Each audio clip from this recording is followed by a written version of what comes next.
Hello welcome back to yours. എന്നെപ്പോലെ weight loss ചെയ്യുന്നവർക്ക് അല്ലെങ്കിൽ വെയിറ്റ് ലോസ് ചെയ്യാൻ ആഗ്രഹിക്കുന്നവർക്ക് ഹെൽത്തി ആയിട്ട് കഴിക്കാൻ പറ്റുന്ന 3 ബ്രേക്ക്ഫാസ്റ്റ് റെസിപ്പീസാണ് ഇന്ന് ഷെയർ ചെയ്യുന്നത്.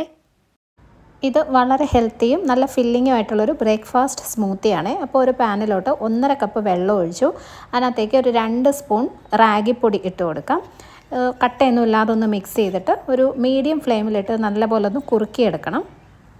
ഒത്തിരി തിക്കാവേണ്ട ആവശ്യമില്ല. ഇത് നല്ല ഒന്ന് തണുത്ത് കഴിയുമ്പോൾ പിന്നെയും കുറച്ചും കൂടി കട്ടിയാവും. അപ്പോൾ ഈ ഒരു രീതിയിൽ കുറുക്കി മാറ്റി വയ്ക്കാം. നന്നായിട്ട് തണുത്തതിന് ശേഷമാണ് നമ്മളിത് സ്മൂത്തി ആക്കുന്നത്. ഈ ഒരു മിക്സിയുടെ ജാറിലോട്ട് ഇതുപോലെ ഒരു ചെറുപഴം ഇടാം. റോബസ്റ്റ വേണമെങ്കിലും ഉപയോഗിക്കാം കേട്ടോ.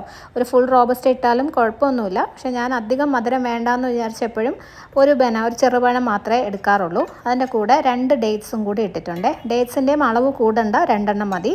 ഇനി നമ്മൾ നേരത്തെ കുറുക്കി വെച്ച റാഗി കുറച്ചും കൂടെ ഒന്ന് തിക്കായിട്ടുണ്ട്, നല്ലതായിട്ട് തണുത്തിട്ടുണ്ട് കേട്ടോ. അതും കൂടി മിക്സി ജാറിലോട്ട് ഇട്ട് കൊടുക്കാം. ഇതിൻ്റെ കൂടെ നിങ്ങൾക്ക് വേണമെങ്കിൽ നട്ട്സ് എന്തെങ്കിലുമൊക്കെ ചേർക്കാം കേട്ടോ. വാൾനട്ടോ അല്ലെങ്കിൽ ബദാം തലേദിവസം ഒന്ന് കുതിർത്ത് വെച്ചിട്ട് അതും കൂടെയൊക്കെ ഇട്ട് അരയ്ക്കാം. കുറച്ച് വെള്ളവും കൂടി ഒരു 1/4 കപ്പ് ഒഴിച്ചിട്ടുണ്ട്. ഒരു നുള്ളു ഉപ്പും കൂടി ഇട്ടിട്ട് നല്ലതായിട്ട് അടിച്ചെടുക്കുക. ഇത്രയേ ഉള്ളൂ, നമ്മുടെ റാഗി സ്മൂത്തി റെഡി. വളരെ ഹെൽത്തിയാണ്. ഇതൊരു ഗ്ലാസ് കുടിച്ചു കഴിഞ്ഞാൽ നമുക്ക് പെട്ടെന്നൊന്നും വിശക്കത്തില്ല. ഇതിൻ്റെ കൂടെ ഒരു മുട്ടയും കൂടിയാണ് ഞാൻ ബ്രേക്ക്ഫാസ്റ്റിന് കഴിക്കാറുള്ളത്. അടുത്തതൊരു പ്രോട്ടീൻ റിച്ച് ആയിട്ടുള്ള ദോശയാണ്. അപ്പോൾ അതിന് നമുക്ക് വേണ്ടത് ചെറുപയർ, റാഗി, തുവരംപരിപ്പ് അല്ലെങ്കിൽ ചുവന്ന പരിപ്പ്, മസൂർ ദാൽ എന്ന് പറയും. ഇതെല്ലാം ഒരേ അളവിലെടുക്കണം. അപ്പോൾ ഞാൻ ഇത് മൂന്നും ഒരു 1/4 കപ്പ് വീതം എടുത്ത് നന്നായിട്ട് കഴുകിയിട്ട് തലേദിവസം രാത്രി തന്നെ വെള്ളം ഒഴിച്ചൊന്നും കുതിരാനായിട്ട് വെച്ചിട്ടുണ്ട്. രാവിലെ നമുക്കിത് അരച്ചെടുക്കാം. പുളിക്കേണ്ട ആവശ്യമില്ല. അരച്ച ഉടനെ തന്നെ നമുക്ക് ദോശ ഉണ്ടാക്കാം. അപ്പോൾ ഇതിൻ്റെ കൂടെ ഒരു ചെറിയ കഷ്ണം ഇഞ്ചി, 1-2 വറ്റൽ മുളകും പിന്നെ ഒരു 2 നുള്ള് ചെറിയ ജീരകവും കൂടി ഇട്ടിട്ടുണ്ട് കേട്ടോ. അപ്പോൾ ആവശ്യത്തിന് വെള്ളം ഒഴിച്ച് സാധാരണ ഒരു ദോശമാവിൻ്റെ രീതിയിൽ അരച്ചെടുക്കണം.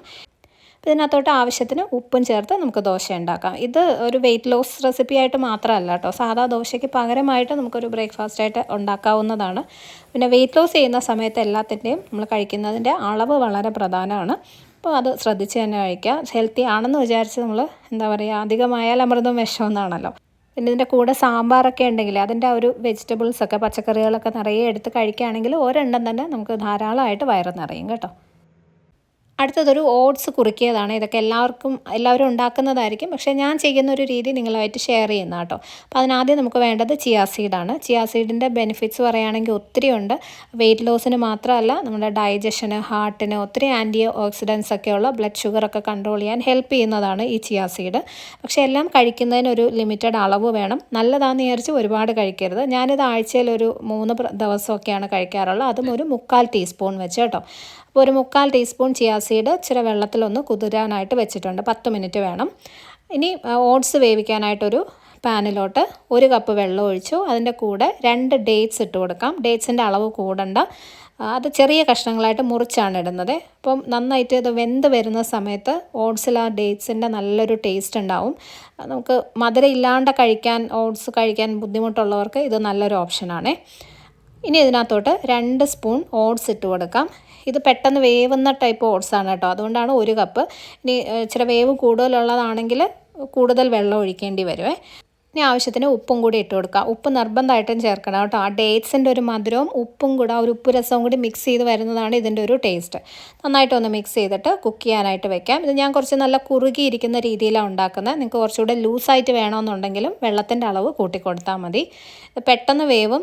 ഈ ഒരു രീതിയിൽ നന്നായിട്ടൊന്ന് കുറുകി വരുന്ന സമയത്ത് ഇതിങ്ങനെ തന്നെ കഴിക്കാൻ വേണമെങ്കിൽ പാല് ചേർക്കാൻ ഇഷ്ടമില്ലാത്തവർക്ക് കേട്ടോ, ഞാൻ ലാസ്റ്റ് കുറച്ച് പാലും കൂടി ചേർക്കാറുണ്ട്. മാക്സിമം ഒരു 1/4 കപ്പൊക്കെ വേണ്ടുള്ളൂ.